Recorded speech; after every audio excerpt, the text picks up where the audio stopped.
Petit avertissement avant de commencer. La qualité du son de cet épisode est malheureusement moins bonne qu'à l'habitude à cause d'un pépin technique avec les micros. On est vraiment désolé et merci de votre compréhension. Bienvenue à la saison 3 d'Apéro RH. Je suis super contente de vous retrouver pour cette nouvelle saison où on va discuter du sujet les plus intéressants les uns que les autres. Le podcast est présenté par Wavency, la SDC District Central et Mon Événement. Bonne écoute! Allô tout le monde, j'espère que vous allez bien. On vous retrouve aujourd'hui avec un nouveau sujet. On parle de télétravail, on parle du coût réel de la conciliation travail-famille. On a deux invités qui sont super pertinentes, là. J'ai bien hâte que vous écoutiez toutes les discussions. Restez jusqu'à la fin parce qu'il y a comme deux, trois, je ne présente pas des méthodologies, mais des idées de conciliation travail-famille que j'avais jamais entendues. Tu sais, on parle la semaine de 4 jours, on parle des vacances illimitées, mais c'est deux aspects pour être un peu plus conciliant, en fait, que ça a intégré gratuitement, entre guillemets, dans vos organisations qui pourraient vraiment faire plaisir à vos employés. Donc, ouais, on essaye légèrement aussi de mettre un signe de dollar sur tout ça, que je pense que beaucoup d'employeurs et de personnes en position de leadership essaient de faire. Pas toujours facile, mais on a des bons petits KPI sur lesquels baser aussi, parce qu'on s'entend qu'il y a de vraiment calculer le coût de la conciliation, le coût de télétravail, que c'est un coût qui est positif ou négatif, c'est vraiment difficile. Fait qu'on a des petites pistes de solutions dans l'épisode d'aujourd'hui. Restez avec nous! On aimerait également remercier la SDC District Central d'être partenaire avec nous, ainsi que Mon Événement et Wavency. OK, ben écoutez, bonjour tout le monde, merci d'être là aujourd'hui. C'est quoi le sujet de l'heure? Flexibilité, complexité, le coût réel de la conciliation au travail. Et on reçoit deux fabuleuses invités aujourd'hui. Bonjour, madame. Bonjour. Allô, ça va bien? Vous êtes heureuse d'être ici, j'en suis sûre. Je vais vous laisser vous présenter. En fait, si vous pouvez évidemment vous présenter avec votre nom et donner un peu de contexte de votre parcours, votre background et votre poste actuellement. Allez, c'est un petit peu la famille. OK. On va casser la barrière. C'est bon, allez, c'est bon. Ben, c'est tellement enchantée. Moi, je viens de France. Ça fait 10 ans que je vis au Canada. J'ai travaillé à la fois en Colombie-Britannique et ça fait 5 ans que je suis à Montréal, au Québec. Ça fait plus de 10 ans que je travaille en recrutement et en ressources humaines. J'ai fait mes études liaison au CHU. J'ai été RH juste mon poste avant concilier, donc je vais vous parler. J'étais aux ressources humaines dans un studio de jeux vidéo. Puis j'ai découvert ma passion pour le mieux-être au travail, je dirais, en général. Et notamment Concilivie et le réseau pour un Québec Famille, pour qui je travaille aujourd'hui en tant que conseillère pour le saut Concilivie, un petit saut d'accréditation. Donc on accompagne beaucoup d'organisations dans la mise en place de mesures de conciliation famille-travail. Chez Concilivie, on parle de famille parce qu'on fait partie du réseau pour un Québec Famille, qui est une BNM qui offre vraiment pour plus d'accès aux services pour les familles au Québec. Je sais que c'est complexe. Mais Sophie. Je vais essayer de faire ce cours. Anne-Sophie Michel. Moi, j'ai un bac en psychoéducation. J'ai commencé ma carrière comme intervenante. J'ai travaillé à Pinel à Montréal. Je me trouvais trop jeune pour faire ma vie d'adulte. Fait que j'ai tout vendu puis je suis partie en Australie. Fait que là-bas, rien de moins. Rien de moins. Là-bas, j'ai lavé des chambres d'hôtel puis cueilli des pommes. Donc, ça m'a appris certaines choses, là, mais bon, j'allais pas faire ça toute ma vie, évidemment.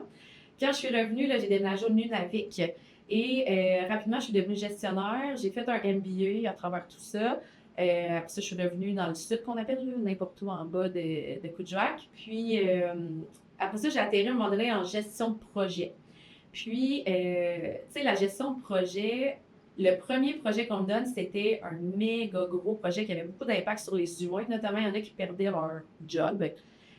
Puis la gestion de projet, ben, c'est très technique. Tu analyses des coûts, des risques, un échéancier. Alors, si tu donnes un plan d'action aux humains, puis on dit, tiens, tu vas perdre ta job, alors ça fait le exact.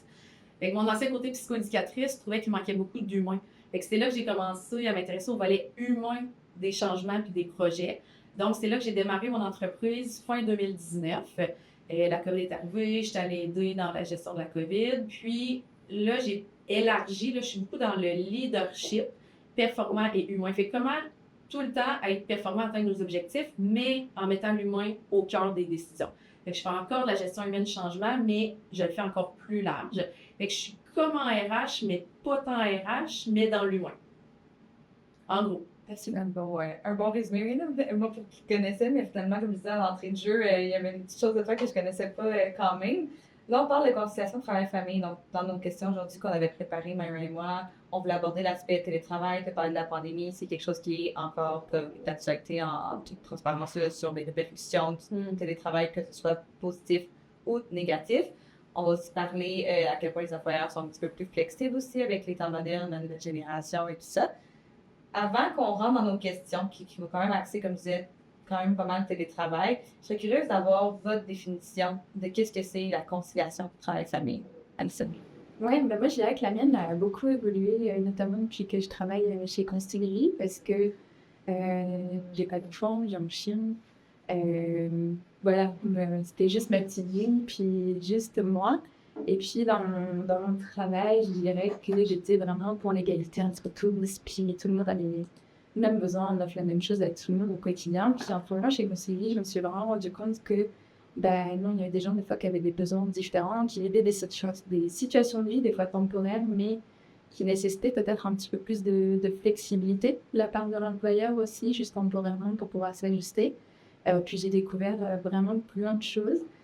Notamment que la famille, c'est pas seulement quand t'as des enfants, c'est aussi des fois peut-être aider un parent vieillissant, un voisin qui peut... voilà, ça peut être une notion de la famille et l'énergie aussi. Donc déjà, c'est pas que les parents, c'est aussi maintenant les personnes proches aidantes. Puis on sait qu'on est une population assez vieillissante au Québec et on voit vraiment l'émergence d'une génération qu'on appelle la génération sandwich aussi, entre des gens qui ont peut-être des enfants en bas âge, et des parents vieillissants même qui doivent s'occuper, puis qui se retrouvent aussi au milieu de devoir gérer la responsabilité professionnelle. Donc, ça devient très complexe. Vraiment d'accord avec toi qu'on oublie des fois un peu, on pense souvent, conciliation travail-famille, on pense tout de suite aux parents, mais on pense, je pense que dans le milieu du travail, on devrait aussi penser à tout ce qui entoure ça également. Comment ça fait? Dans un même ordre d'idée, j'ai pas de chum, pas d'enfant. Donc, moi, c'est conciliation vie personnelle. Et dans le fond, j'ai mon travail. C'est bon, ça. La vie personnelle, c'est ça. Effet. Exact. Puis, pour moi, c'est un équilibre, mais on a chacun notre propre équilibre. Là. Puis, des fois, ça veut pas dire que c'est un équilibre de même. Mais là, ceux qui écoutent, c'est pas un équilibre qui est nécessairement droit. Moi, mon équilibre, c'est que je travaille plus que la grande majorité des gens, mais c'est ça, ma conciliation, c'est ça, mon équilibre. Donc, c'est très, très personnel, puis je vais en parler beaucoup. Moi, c'est beaucoup ça que j'ai à dire, là. C'est centré sur la personne, sur les besoins de chaque personne, puis chaque personne est vraiment différente. Fait que conciliation, vie personnelle, adaptée aux besoins. Je vais faire une tangente par rapport à ça, parce qu'il y a une question qui n'était pas prévue, ou qu'on va en parler, mais bref, je trouve que c'est super intéressant, en effet, puis vous avez toutes les deux une définition très similaire et complémentaire en même temps. Et ce que j'entends, en fait, c'est que les besoins, encore une fois, c'est drôle parce que ça touche pas mal tous les sujets qu'on a abordés, mais les besoins de l'individu vont varier et évoluer au fil du temps et au fil de l'expérience. Donc, je vous pose la question, comment est-ce qu'on peut, en tant qu'employeur, offrir quelque chose qui répond à ces besoins émergents, évoluants et différents, en assurant qu'il y a quand même une équité au travail, qu'il y a une égalité au niveau des normes et qu'il n'y a pas une démographique qui est priorisée versus l'autre. Je fais vraiment une bonne question. OK, il y a 2 mots qui viennent. Il faut écouter puis s'adapter. Donc, premièrement, il faut demander aux gens qu'est-ce qu'ils veulent. Tu sais, de dire, ah ben là, c'est un vieil article, là, ça fait quand même plusieurs mois, là, les fonctionnaires fédéraux, eux, vont retourner absolument 3 jours, c'était 3 ou 4, là. Absolument. OK, mais pourquoi? Dans le fond, pourquoi? Explique-moi pourquoi, c'est quoi la logique derrière? Quelle est l'étude? Qui as-tu consulté parmi les personnes principalement concernées? Puis pour moi, l'équité ou l'égalité, peu importe, c'est pas tout le monde fait la même chose. Dans le fond, c'est chacun a des besoins spécifiques, puis on n'est pas obligé d'avoir tout exactement la même conciliation. On en parlait tantôt avant de commencer à enregistrer. Moi, je me lève à 4 heures du matin. À 9 heures, mon premier meeting, là, ça fait 5 heures ma journée commencée. Là. Mon cerveau, il est actif le matin. Il n'est pas actif le soir. Mais on travaille avec des gens qui ils me regardent à 4 heures. Ils sont comme à 4 heures, je viens juste de me coucher. Là. Moi, je suis actif le soir. Donc, peut-on travailler dans un mode plus, on a des objectifs à atteindre. Puis si tu les atteins, toi, à 4 heures du matin, tant mieux. Si toi, tu les atteins à minuit, tant mieux. Faut juste les atteindre. Ça rejoindre au milieu. C'est ça. Fait que j'ai plein d'idées, puis je donnerai plus de trucs plus tard, mais en gros, c'est ça. On commence par écouter, puis après ça, ben, on s'adapte. Puis tu sais, c'est pas parce que tu écoutes une fois qu'après ça, le modèle est bon pendant 4 ans. Tellement un bon point, mon Dieu. Je suis vraiment d'accord avec ça. Puis chez Concilivie, c'est vraiment ce qu'on conseille aussi aux entreprises qu'on accompagne dans notre processus. La première étape, c'est un sondage de consultation. On encourage vraiment les organisations à aller consulter leurs employés. Qu'est-ce qu'ils veulent, qui ils sont, c'est quoi leurs responsabilités, à quoi correspond leur vie. Puis après, on amène vraiment une diversité de mesures, je dirais, pour une diversité de réalités. Chaque entreprise a ses besoins aussi, sa propre réalité de travail. Il y a des milieux où le télétravail, c'est pas possible, par exemple. Mais quelles autres mesures est-ce qu'on peut apporter? Donc, on a vraiment 4 grands, je dirais, domaines de mesures que les entreprises peuvent venir personnaliser. L'aménagement du temps de travail. Il y a tout ce qui va être les congés pour les responsabilités familiales, le soutien aux employés à la famille, l'adaptabilité de l'organisation. Et tout ça, ça vient être personnalisé, mais ça doit être vraiment adapté à la réalité de l'entreprise puisque les employés veulent. Donc, je vais vraiment dans tout sens là-dessus. Puis, j'ai le mot d'ordre, c'est la flexibilité en général. Aussi d'ouvrir la discussion. Oui, d'accord. Ouais, si je peux compléter, tu sais, je disais s'adapter aux besoins des gens, mais il faut trouver le compromis entre répondre aux objectifs organisationnels là, et les besoins des employés. Pas juste un ou juste l'autre. Tu sais, il faut comme faire un compromis. C'est ça, fait qu'ouvrir la discussion tant entre l'organisation, les membres de l'entreprise, que aussi entre les collègues aussi, ça serait qu'ils ne ressentent pas une inégalité également. Justement, pour le télétravail, on va rentrer là-dedans.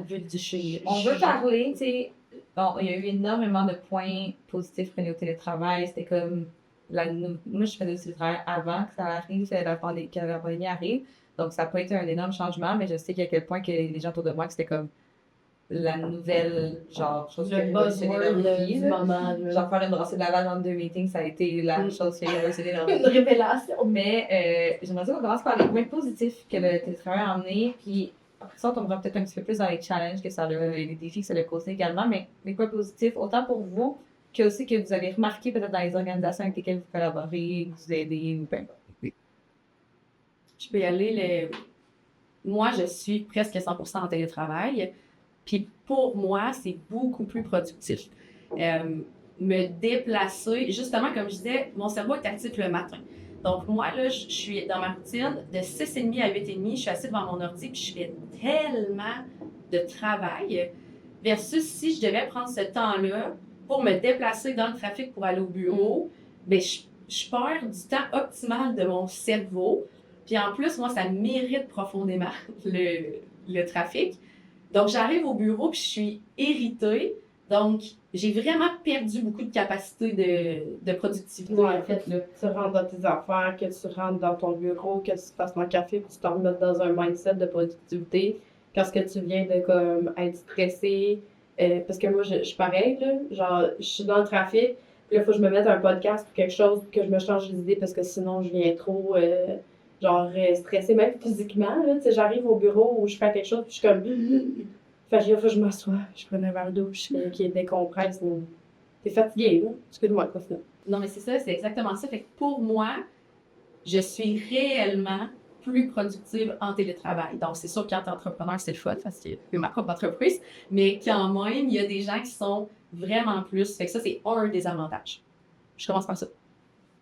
De ton côté, ça se passe. Ouais, vraiment aussi, je trouve que le temps qu'on perdait, entre guillemets, dans le trafic avant ou à se rendre au bureau, ben, c'est du temps qu'on gagne pour nous, pour notre bien-être aussi, pour notre propre organisation. Ça permet vraiment de moduler ses horaires aussi, de travailler à des horaires qui nous correspondent mieux. Comme ça, tu es vraiment plus le matin, peut-être que tu as des collègues, c'est plus le soir. Et tout ça, c'est possible, mais vraiment faisable en télétravail. Puis, ça c'est moins stressant. C'est un petit peu plus les mots. Moi, c'est au niveau de la vie. Je pense que là-dessus, ça a vraiment changé de mentalité et changé des choses. Pour ça, les organisations avec lesquelles vous collaborez, comment ça se passe? Télétravail? Nous, on a 100% télétravail, toute l'équipe, parce qu'on habite un petit peu dans la province. Puis on se voit par contre une fois par mois au bureau. C'est prévu à l'avance. On sait que cette journée-là, ça va être une journée des fois peut-être un petit peu plus courte. On module aussi un petit peu nos horaires, on s'adapte. Mais moi, je viens aussi d'une entreprise où j'allais peut-être au bureau 2-3 jours par semaine, très jeune, dynamique, beaucoup de 5 à 7. Donc, la transition n'a pas forcément été facile de passer peut-être d'un mode hybride à 100% de télétravail, même si c'est quelque chose que j'apprécie beaucoup. Je sentais un peu celle quand même. Vous êtes combien dans l'entreprise? Chez Concilivie, on est 10. OK. Une petite entreprise. Ouais, c'est ça, une petite entreprise. Parce que je sais, moi, je viens de plusieurs entreprises, plusieurs centaines de personnes, tout petit. Puis là, ben, tu sais, depuis qu'on c'est notre entreprise, on est deux.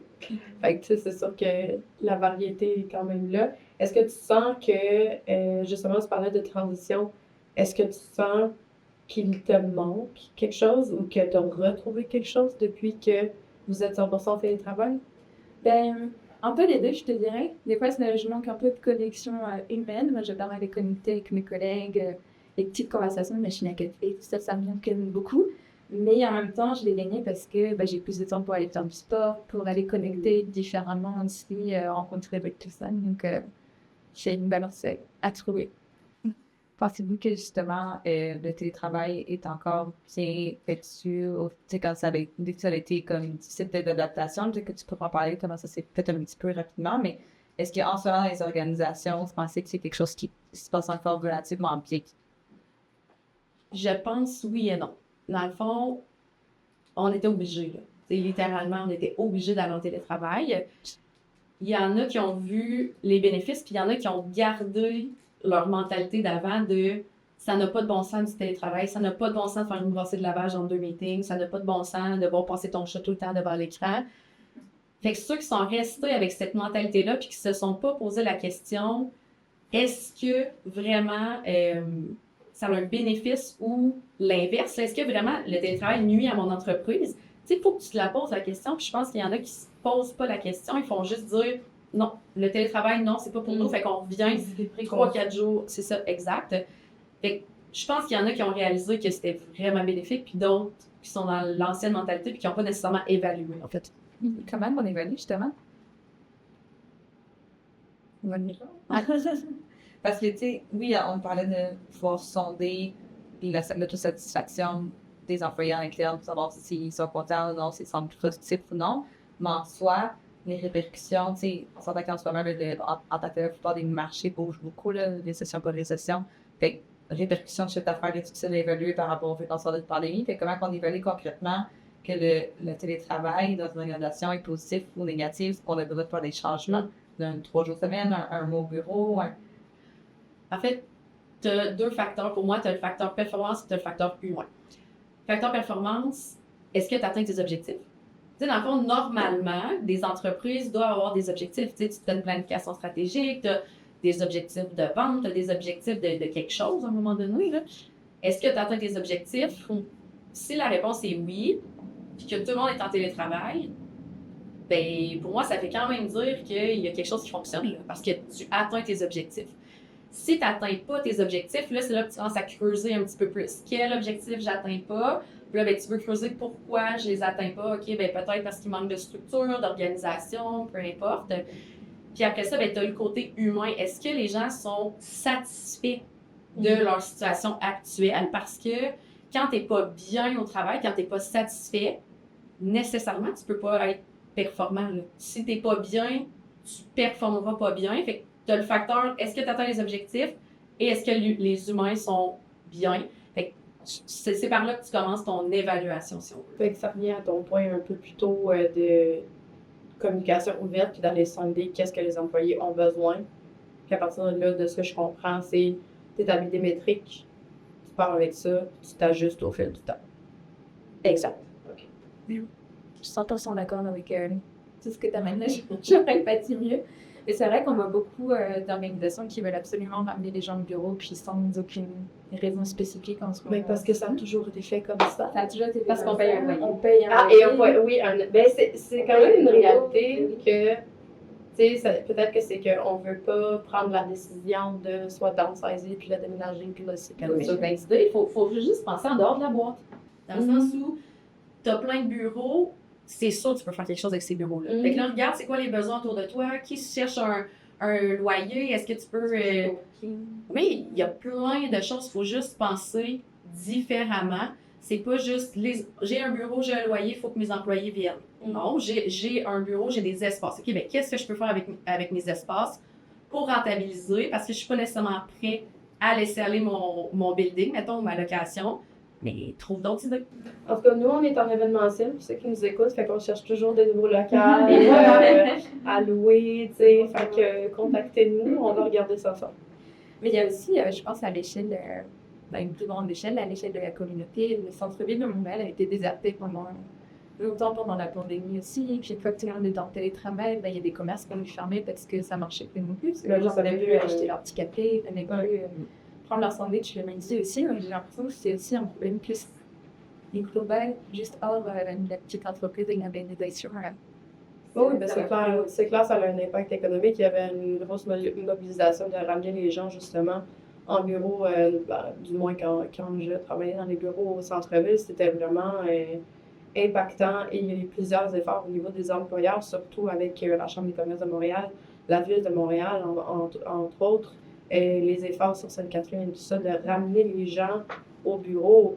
Mais, tu sais, ça revient à l'idée, c'est que est-ce qu'on a vraiment sondé c'était quoi les besoins de l'individu, de l'humain en soi, ou est-ce qu'on a pensé peut-être plus corporatif, comment stimuler? Parce que les deux, selon moi, sont pertinents. C'est vrai, il faut assurer une économie locale, mais si on se pose pas la question, comme vous dites, au niveau de qu'est-ce que l'humain a besoin en soi, c'est une loupe un fou. Et si je peux répondre à ça, là, parce qu'en gestion de changement, je vois souvent ça, c'est que tu as un enjeu, puis là, il y a des gens qui ont décidé que c'était ça la solution. Ouais.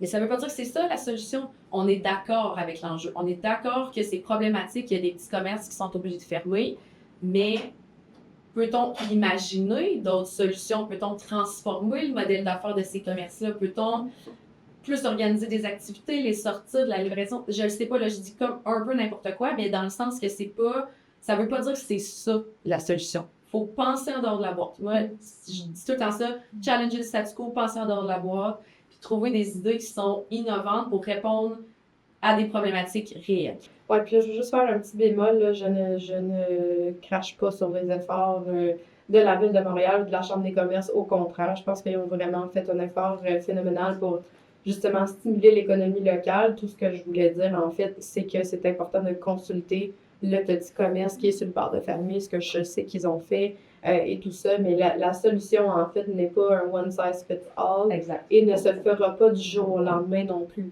C'est ça l'important. Je pense qu'il faut considérer quand on fait des décisions comme ça en entreprise, en organisation. Je crois que ça, le télétravail est arrivé de façon brusque à cause, en fait, de la pandémie. C'est quelque chose qui serait arrivé de toute façon, pas pandémie, mais sur un plus long laps de temps. Donc, la gestion du changement aurait été faite sur peut-être 10, 15, 20 ans, comme l'arrivée de l'Internet, comme l'arrivée de l'AI en ce moment, qui va se faire sur plusieurs années pour s'adapter dans les marchés du travail. Tu sais, les dossiers papier encore dans ce plus qui en ont, même si c'est plus Internet, fait ça prend plusieurs années avant de s'adapter. Là, on n'a pas eu le choix de le faire rapidement sur un court laps de temps. Donc là, il arrive des choses comme là, vous avez peut-être sûrement vu passer récemment. Dans les 6-7 derniers mois, il y a l'entreprise Zoom, je pense, qui a ramené ces gens au bureau, les Zoom meetings, là, c'est un petit peu ironique. Amazon aussi, il y a plein d'organisations qui veulent ramener les gens au bureau pour plusieurs raisons. Le côté social, la discussion sur le bord de la machine à café, etc. Si on enlève le fait que je pense qu'on a fait le tour de, finalement, il faut consulter, le mot cherchait, consulter ses employés. Au-delà de ça, il y a des répercussions peut-être sur la santé mentale de l'équipe. Comment vous voyez ça de notre côté? Peut-être des effets un petit peu plus néfastes, Alison? Oui, on a une étude qui est sortie justement cette semaine. Chaque année, on réalise des études avec Léger, justement, sur la conciliation famille-travail. Puis, ce qui est sorti, en fait, là, cette année, c'était que pour... oui, j'ai des petits chiffres. Là, pour remettre les chiffres, on va faire des études dans le podcast. Oui. Puis, en fait, pour 52% des personnes, ben, c'est sûr que la déconnexion est un petit peu plus difficile aussi à la maison parce qu'il n'y a pas cette barrière, en fait, entre les lieux de travail puis son lieu de vie aussi. Tout se mélange un petit peu. Donc, il y a quand même beaucoup de personnes qui trouvent que des fois, c'est un petit peu plus difficile de se déconnecter du travail, sur mon terme. Puis pour 49% des répondants, donc là c'était sur 3078 familles, notamment des parents puis des proches aidants principalement, trouvaient qu'il y avait un soutien quand même moins important des collègues. Il y a moins cette petite cohésion d'équipe, on se connaît peut-être un petit peu moins, un mode de relation interpersonnelle entre nous. Donc des fois, quand il nous arrive quelque chose, nos collègues sont moins appelés à nous soutenir parce qu'on quotidiennement, puis juste derrière mon écran. Puis il y a quand même 39% qui estiment que le télétravail a un effet négatif sur leur carrière et sur leur progression de carrière. Ça, je trouve ça intéressant, et notamment, cette proportion est un petit peu plus élevée chez les hommes qui disent à 48%, ils ont l'impression que le télétravail a un effet néfaste sur leur carrière et que ça les exclut peut-être même parfois de certains réseaux décisionnels. Puis là, pareil, toujours une proportion un petit peu plus grande chez les hommes, de 52%, et de 45% chez les femmes. Donc, c'est des types de données assez intéressantes. C'est vrai que de faire ses preuves au sein d'une organisation, ça passe aussi à de montrer, par exemple, ses skills de leadership avec un collègue qui a besoin d'aide. C'est le genre de choses qu'un gestionnaire peut voir quand les gens établissent ensemble, mais dans un meeting, ça se voit pas. Ben là, parce qu'il y a moins d'opportunités en présentiel d'aller me dire hey, tu sais, j'ai cette problématique-là avec l'évaluation de mon emploi. Ah, ben bien, je vais aller dans ton bureau 2 secondes. Je vais te montrer tu sais, mon sheet que j'ai monté. Parce que t'as pas les opportunités de proximité et de réactivité sur le fly durant ton quotidien, c'est vrai. Exact. Puis c'était quelqu'un dans ton équipe qui est un petit peu plus discret, qui parle peut-être moins sur Teams ou qui fait très bien son travail, mais peut-être pris dans son coin. Puis quand on est gestionnaire, tu prends pas aussi l'opportunité d'aller lui parler, de connaître cette personne. Ça peut être un petit peu plus difficile en télétravail. Un peu dans le même ordre d'idée, là, mettons, tu as un nouveau gestionnaire, les gens apprennent beaucoup par le modeling, tu sais, regarder la personne faire. Parce que là, tu vois personne rien faire. Fait À moins que tu aies un meeting de cédulé. C'est ça, mais tu sais, sinon, il manque aussi cette notion-là. L'autre problème, c'est qu'on enchaîne les meetings un après l'autre. Un après l'autre. En monde!